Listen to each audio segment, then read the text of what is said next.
Hello, dear one, and welcome to Heart and Soul Journey. My name is Elizabeth Foley. I am an artist and a creative catalyst.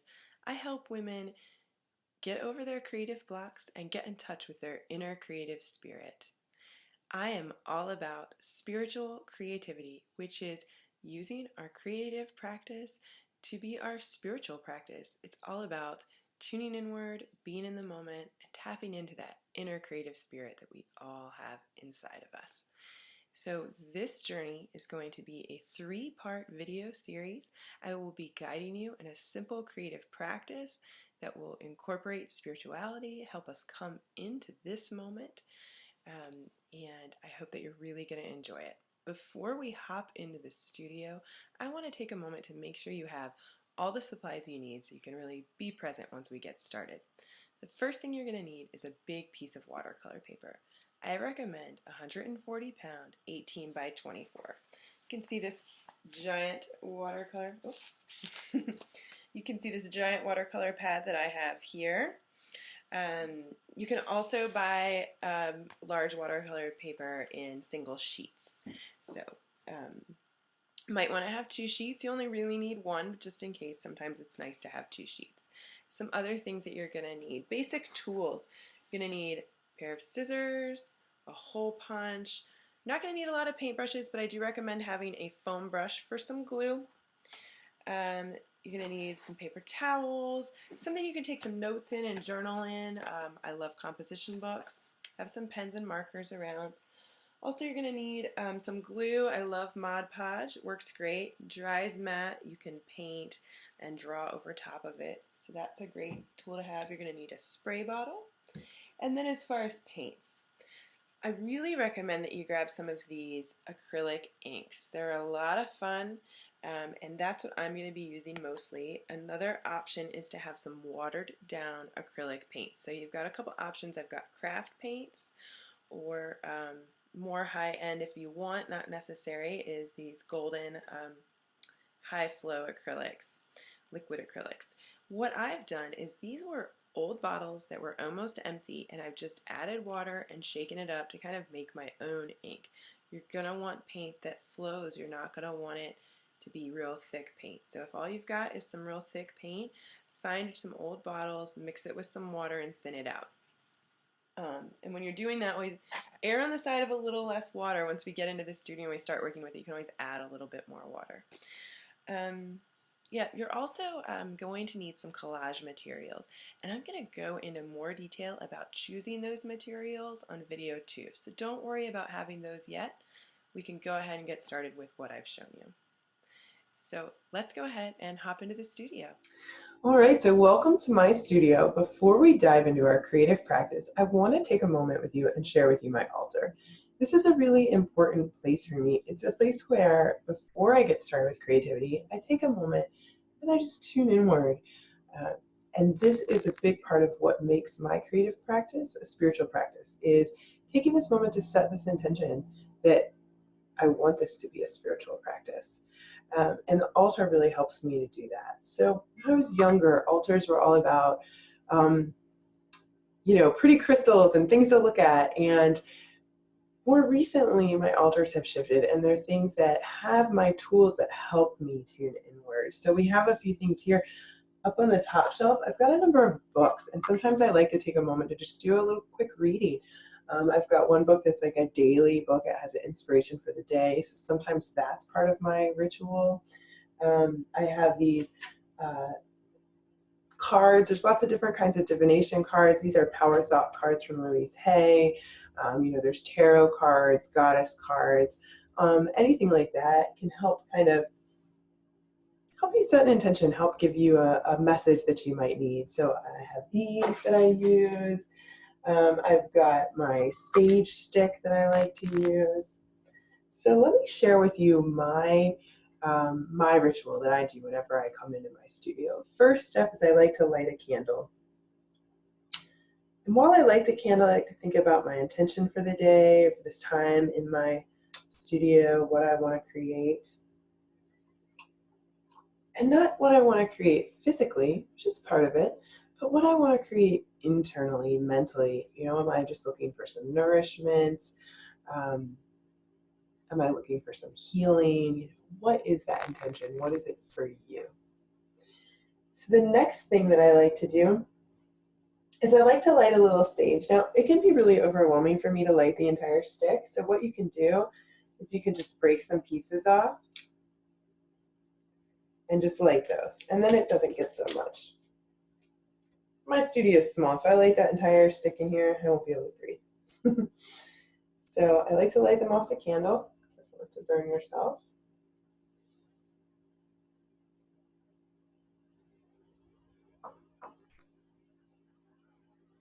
Right. Smelling that smell, it really just it tells my body that this is my sacred time. That's why I really like to light a little bit of sage. Sometimes I use sweetgrass. There's a few other things that have been burned in different traditions. Sage is the thing for me. The next thing I like to do is I like to take some deep breaths. And I want to invite you to take some deep breaths with me and just really tune into my breath and get present. So if you want to close your eyes with me now, and just let your attention come to your breath. Just be gentle with yourself. We're all coming from so many different places, so many different things. Our minds are running. So just gently bring yourself back to your breath. Feeling it passing in and out of your nostrils. Feeling your breath passing over the upper lip. Feeling your chest rising and falling.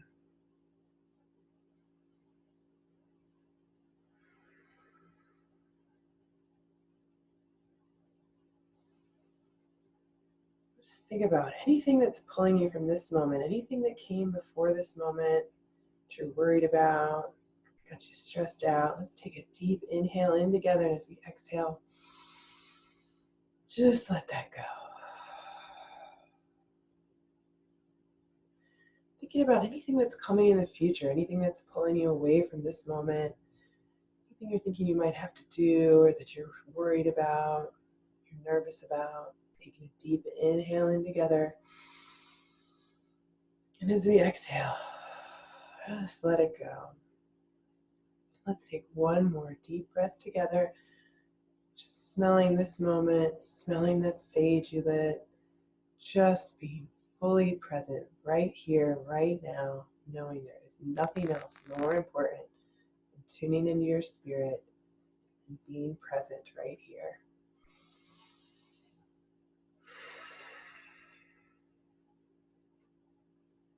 And when you're ready, you can open your eyes.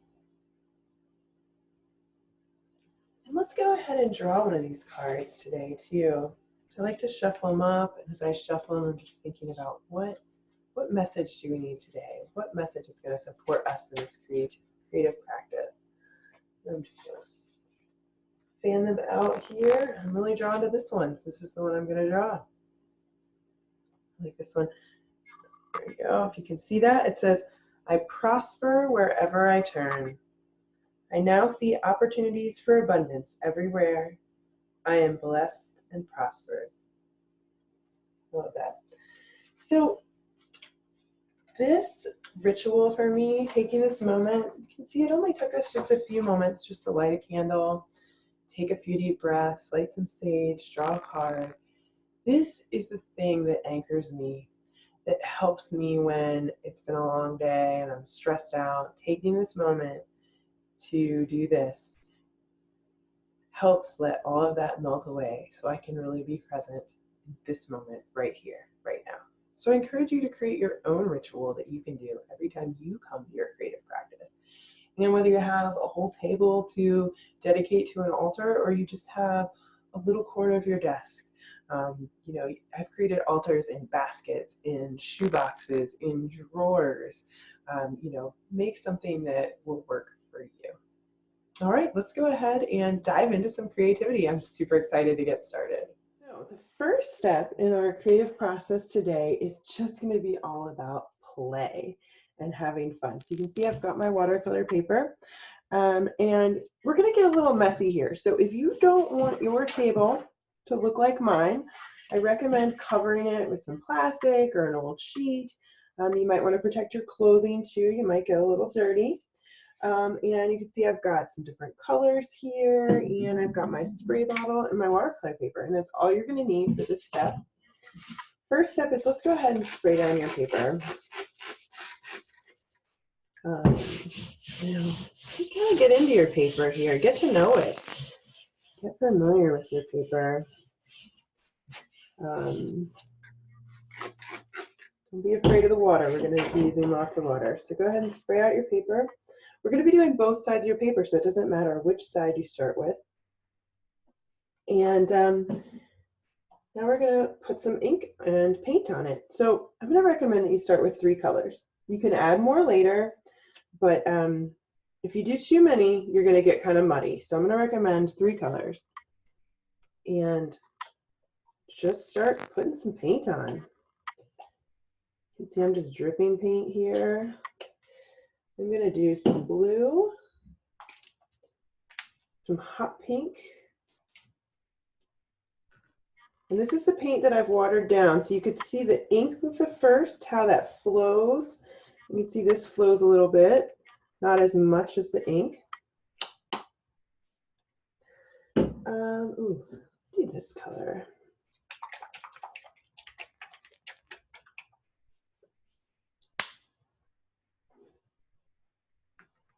And see, this one's a little thicker. I'm going to water this down some more because I want it to really flow when I put it on the page.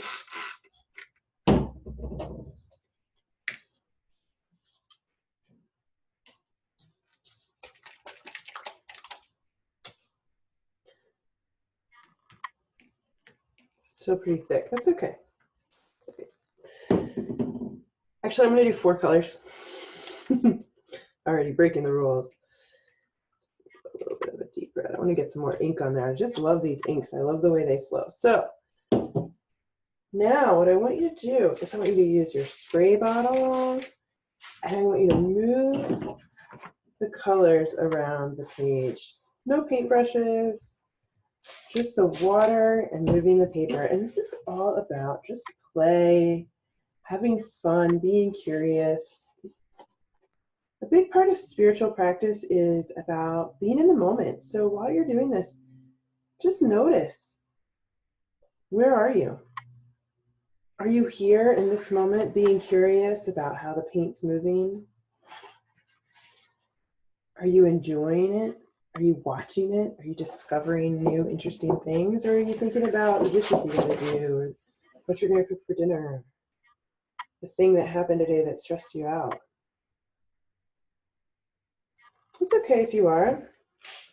Just add more water. Yeah. If you notice that you're not here and you're not being present, just gently bring yourself back. Just tune back into it.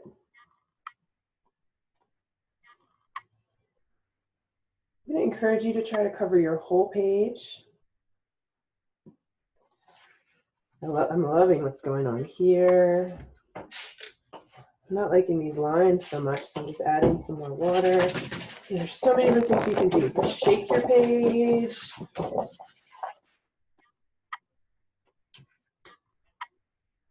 Let's see. One thing you're going to want to have too is I've got some old paint towels here. These are nice.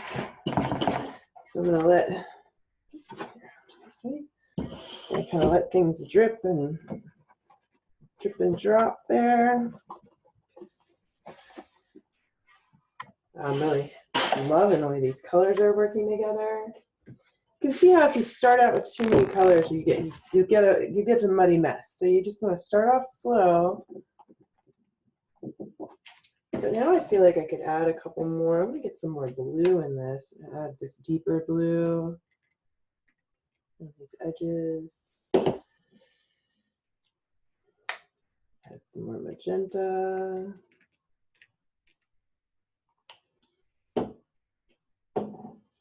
Just do a shot of this real bright green. Just over here, maybe. So yeah, I just want you to encourage you to just play. Just have fun with it. Don't be afraid to get it wet. Just let it move around.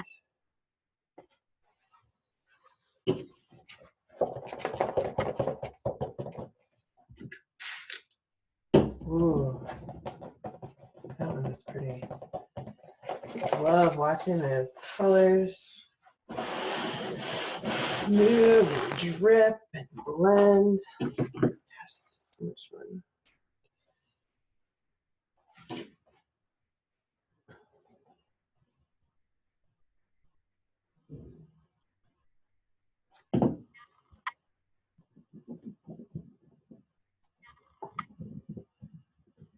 You can see I let go of having this table be white a long time ago.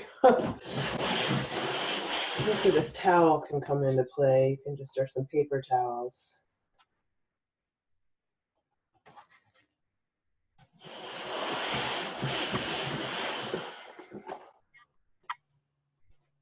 A couple other things that you can do.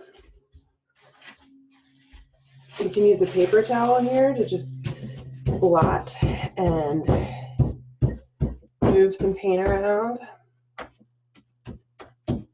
Make some different patterns. And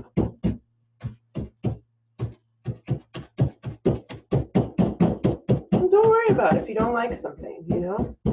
Like, here's a great example. I'm not digging some of the color over here. What can I do? I can add some more water.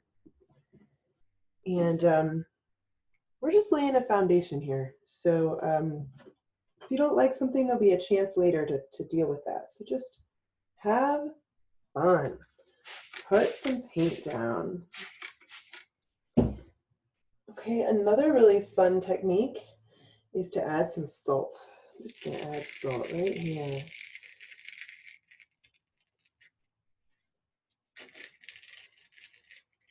When the paint dries, you'll be able to brush the salt off and it'll just leave this really cool speckly pattern. That's a fun thing to do. Gosh, I'm loving the colors over here. Loving the green drips. I'm not loving some of the white spaces that I have on the sides, so I'm going to try to get a little more color into those spaces.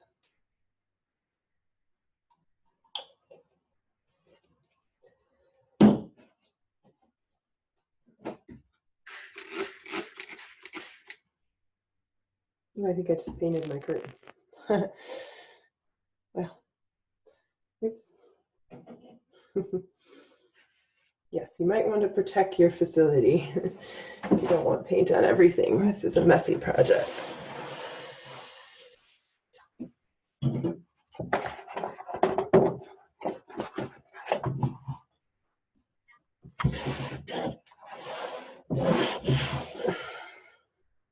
Another fun way you can move your paint around is by blowing on it.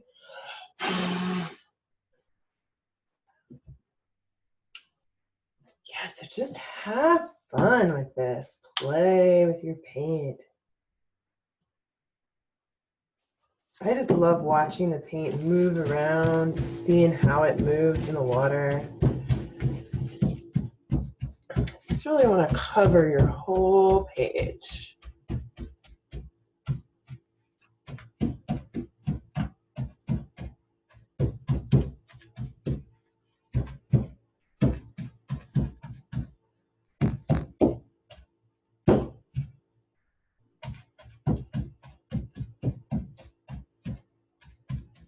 All right, I feel pretty complete with this. I'm liking it. So when you feel complete, you're going to want to give yourself some time for it to dry. And if you want to speed that process up, you can use a blow dryer, but beware when you use that blow dryer, it will move your paint around if it's really wet like it is in here. So have fun. When this side is dry, I want you to do the other side as well. And again, don't worry about if there's parts of it you don't like. You know, we are gonna be working with this some more and you'll have a chance to change them and cover them. So just have fun creating Cover the other side as well, and I'll see you on the next video.